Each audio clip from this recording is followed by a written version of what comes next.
Hey guys, this video for Son of Godzilla is going to be a two-parter. I kind of ran out of storage on my phone, so I had to delete some videos and go back and finish this. So again, just two-parter. I'll if you're seeing this, it's already been explained in the description of part 2, but here you go. Now anyway, Reiko convinces them to go to the cave because it's cooler. Well, they do, and some of the men start getting sick. One of them's already going stir crazy from being on the island, and she tells them about this place where there's this warm red water that can cure the sickness. So her and Goro go to get it, but the lead scientist read the notes about the Spiga and she explained it, and before they leave, the scientist tells Goro her father's note said its web can only be cut by heat. Keep that in mind. They get the water and come across, I find, a pretty humorous scene where Godzilla's teaching his son to blow spit atomic fire, and all he could do are like these little atomic smoke ring type things, and Godzilla has to step on his tail. They get the water, and it works almost overnight. And I'll say the one actors that play Goro and Reiko, they bring such great chemistry to the two characters. You can believe easily these two characters legitimately do care for each other. Now, I want to talk about the elephant in the room, the love him or hate him Minya. I don't got a problem with him.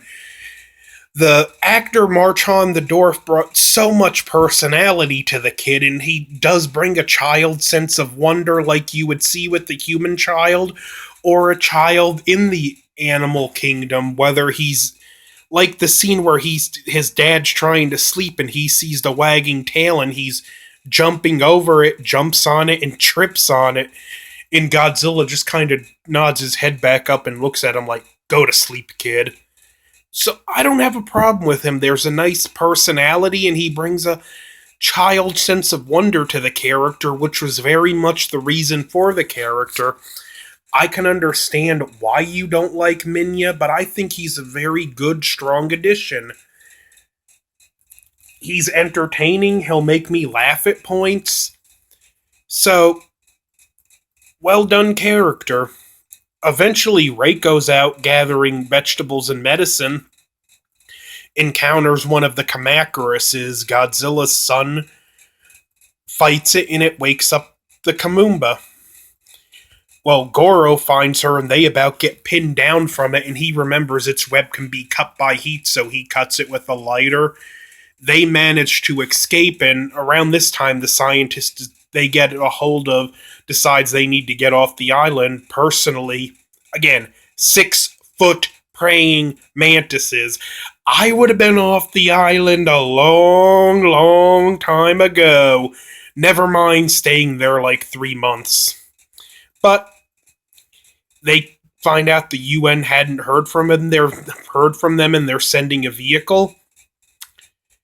They decide to set off do the experiment because they have enough time, energy for one more test, and the snow should hopefully slow down the monster so they can get off. At this point, Minya encounters Kamumba, and they're right above the island, so Minya's running around is causing rock slides. Eventually, he cocoons Minya. A Kamakura shows up and gets killed by him. And at this point, they're doing the final tests to start the experiment. Godzilla shows up in what is a surprisingly great fight for two suit actors fighting a puppet.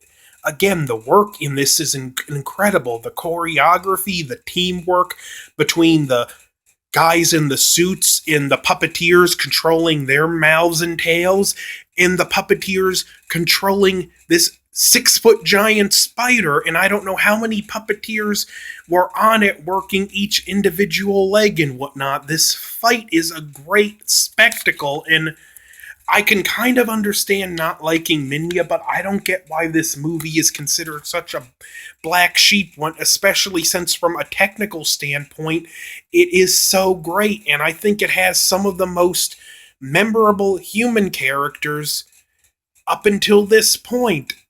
I like all the characters. This movie makes me smile. I always loved it since I was a kid, but anyway, as they're fighting, the science crew escapes on the boat. Godzilla and Minya manage to kill the spider by burning it up.